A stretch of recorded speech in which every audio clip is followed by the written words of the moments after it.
2024년 23월 코인 폭등장의 알트코인의 미래에 대한 고찰. 이번 폭등장은 대부분 BTC의 폭등이 주를 이룬다. 앞으로 비트 이외 알트코인으로의 자금이 이전 몇 차례의 상승장보다 훨씬 적을 것이며, 알트코인 시장은 여전히 기존 시장에서 한정된 자원을 바탕으로 싸우는 시장이다. 오늘 비트코인은 68.0달러를 돌파하여 역사적인 신고점을 기록했으며, 이를 달성하기 위해 1.2%의 상승만 필요하다. 최근에는 밈 토큰도 비트코인의 상승과 함께 상승 흐름을 보이고 있다.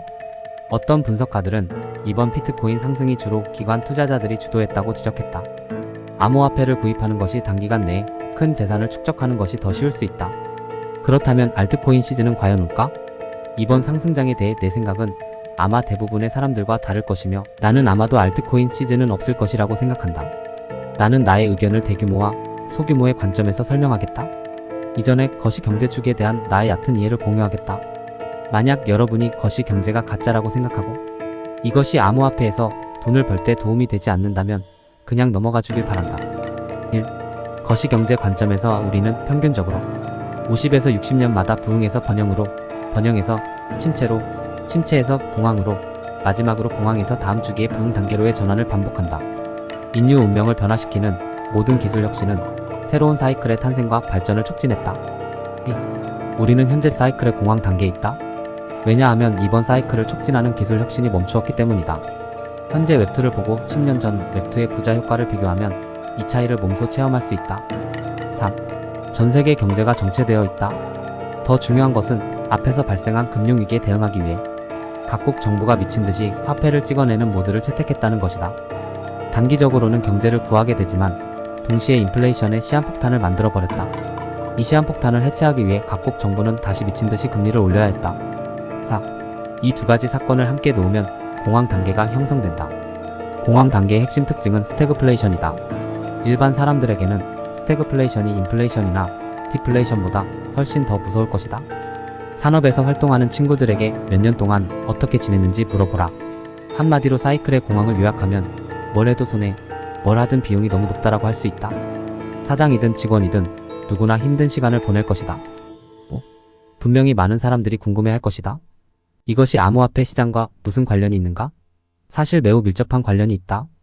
19년부터 암호화폐 시장이 점차 전통적인 세계에서 받아들여지기 시작하여 최근에는 현물 ETF가 통과되었다. 대형 시장에 대해 상대적으로 민감한 인식이 있다면 19년 이전과 19년 이후에 전혀 다른 것을 비교해보면 사실상 오래된 돈이 암호화폐 시장에 점차 들어와 원래의 암호화폐 시장의 고래를 대체했다고 할 수 있다. 6. 그리고 오래된 돈과 경제의 모든 측면은 매우 깊게 관련되어 있다. 전통적인 금융시장 전체에 돈이 없으면 암호화폐 시장도 그 무엇이 되지 않을 것이다. 그리고 공황 기간은 매우 높은 이자율로 인해 자금이 위험 자산 시장에서 무위험 채권 시장으로 이동하게 된다. 7. 그렇다면 이번 사이클 공황은 언제 끝날까? 우리는 역사에서 규칙을 찾을 수 있다. 금리 인상이 더 이상 불가능하고 경제가 붕괴 직전이며 실업률이 급등할 때 공황 기간이 끝나고 일종의 다 쓸어버려야 새로운 것이 탄생한다. 많은 사람들이 미국 연방준비제도가 곧 금리 인하에 들어갈 것으로 예상하고 있으며, 금리 인하 시기에 비트코인이 20만 달러의 가격에 오르는 것을 상상하고 있다. 8. 하지만 나는 이러한 견해가 너무 낙관적이라고 본다. 비트코인이 폭등할 것이라고 생각하는 것이 아니라 금리 인하가 상상했던 것만큼 빨리 오지 않을 수도 있다는 것이다. 현재 미국 실업률은 공황이 끝날 지표인데도 아직까지 역사적으로 낮은 수준에 있다. 간단히 말해서 이렇게 높은 금리를 보아도 모두가 즐겁게 지내고 있다면 미국 연방준비제도는 더 많은 통제를 위해 더 강력한 기반을 가지게 될 것이다. 9. 진정한 금리 인하는 강제적인 금리 인하다. 경제가 더 이상 버틸 수 없을 때 강제로 인하한다. 현재 경제가 매우 저항력이 강하기 때문에 나는 이번 고금리 시대가 오랜 시간 유지될 가능성이 매우 높다고 예상한다. 현재 금리는 8년 금융위기 발생 전과 거의 비슷하다. 그리고 고금리가 오래 지속될수록 언젠가는 글로벌 경제를 무너뜨릴 가능성이 더 높아진다. 암호화폐는 이미 전통적인 금융에 흡수되었으며 그 자체로만 존재할 수 없다. 10. 암호화폐 시장에 다시 돌아와서 고금리가 계속되는 한 시장의 유동성은 점점 줄어들 것이다. 새 자금이 유입되지 않으면 시장은 가격 변동성 상태를 유지할 수밖에 없으며 0 아니면 마이너스의 게임을 유지할 수밖에 없다. 내부 자금이 높은 위험의 암호화폐로 대규모로 유입되는 것은 매우 어려울 것이다. 11. 미시경제 관점에서 과거의 각각의 토큰 시장은 다음과 같은 규칙에 따라 진행되었다. 혁신 기술이 새로운 흐름을 창조, 초기 부의 효과, 첫 번째 파도. 기술 가치가 기대보다 낮음, 시장 초과 매도로 합리적 가치를 찾고 정상화. 대부분의 프로젝트가 0으로 돌아가지만 동시에 실제 가치를 창출하는 몇몇 프로젝트가 나오기 시작. 두 번째 파도. 12. 이런 말로 설명하면 좀 추상적일 수 있다. 두 가지 예를 들어보겠다. 이더리움은 블록체인의 프로그래밍 가능한 시대를 열었다. 이것은 블록체인을 노키아에서 스마트폰으로 만드는 것과 같으며 이는 혁신적인 기술이다. 동시에 ERC20 표준은 누구나 자산을 발행할 수 있게 했으며 ICO가 초기 부의 효과를 가져왔다. 다양한 퍼블릭 체인이 등장했으며 17년의 암호화폐 강세는 거품이 생겨난 첫 번째 물결이었다. 하지만 그 후 모두가 에어드랍이 말 그대로 공기밖에 없다는 것을 깨달았다. 14. 시장은 프로그래밍 가능한 블록체인에 대한 기대가 너무 높았지만 현실은 내용도 없는 공기뿐인 코인만 만들 수 있다는 것이었다. 18년 말에 시장은 과매도 상태에 이르렀고 대부분의 레이어 1 퍼블릭 체인 프로젝트는 0으로 돌아갔다. 그 후 실제 가치를 창출한 이더리움 같은 리더들이 남았으며 이는 지금까지 프로그래밍 가능한 블록체인의 두 번째 물결에 속한다. 시장은 가치 있는 퍼블릭 체인만을 인정한다. 14.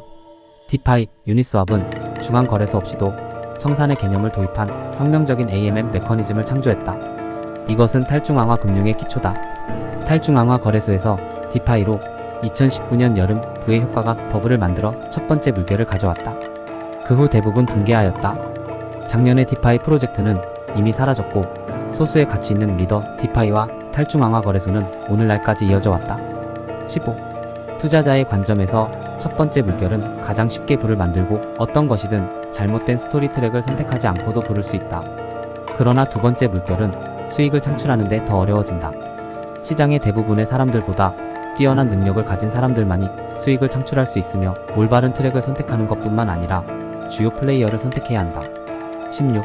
프로젝트의 관점에서 첫 번째 물결은 가장 쉽게 부를 만들지만 이와 관련해서는 크게 기대하지 말아야 하며 또한 개념을 유행시키는 것이 가장 중요하다. 그러나 두 번째 물결은 수익을 창출하는 데 더 어려워진다. 경주 플레이어의 비즈니스 모델이 자급자족이며 경쟁 상대와의 PVP에서 이길 수 있는 경우에만 살아남을 수 있다. 살아남는다면 독점적인 이익을 창출할 수 있다. 17. 이 규칙에서 새로운 스토리의 첫 번째 물결은 모두 거품에 의해 추진되며 내부의 작은 부의 효과에서부터 내부의 대규모 부의 효과까지 마지막으로는 외부 자본이 들어와서 주요한 상승 흐름을 추진한다. 새로운 자금이 고갈되면 마지막으로는 시장이 정점에 도달하고 붕괴된다. 18. 그렇다면 이번 시장이 다른 창조적인 기술에 의해 부의 효과가 발생하여 주식시장에 새로운 자본이 유입되어 시장의 상승을 돕는 것이 아니라 ETF에 의해 주도되는 것처럼 보인다. ETF가 많은 예전 자금과 새로운 투자자를 유치했지만 그러나 문제는 ETF가 BTC만을 구매할 수 있다는 것이다. BTC에서 수익을 창출한 후에는 그들은 단지 미국 달러로 현금화할 수 있으며 더 이상 기타 알트코인에 투자할 수 없다. 19. 내가 얘기하고자 하는 글의 핵심은 다음과 같다. 첫째, BTC가 급등하는 동안 알트코인들은 따라오지 않고 지속적으로 BTC에 의해 흡수되고 있다. 둘째, 시장이 매우 활발할 것으로 보이지만 전반적으로 투자자들의 열의는 이전의 암호화폐 강세만큼 높지 않으며 대부분의 사람들이 큰 규모의 부의 효과를 보지 못하고 있다. 셋째, 현재 미결제 계약 포지션의 규모가 사상 최고치를 기록하고 있으며 시장이 매우 활발하다는 것을 보여준다. 이는 투자자들의 인식과는 대조적이다. 20. 결론. 거시적인 이유로 인해 전 세계에 투자 가능한 위험 자산에 대한 돈의 총량은 반드시 감소할 것이다. 이 기반 위에 더해서 미시적인 요인까지 고려하면 나는 이번 상승장의 암호화폐 강세가 대부분 BTC의 강세라고 생각한다. 과거 몇 차례의 강세에 비해 알트코인에 유입되는 자금은 훨씬 적으며 여전히 내부 거래 자금이 주를 이룰 것이다. 이번에는 금리 인하 주기가 오기 전에 진정한 부의 거품 시장이 나타나기 어렵다고 생각한다.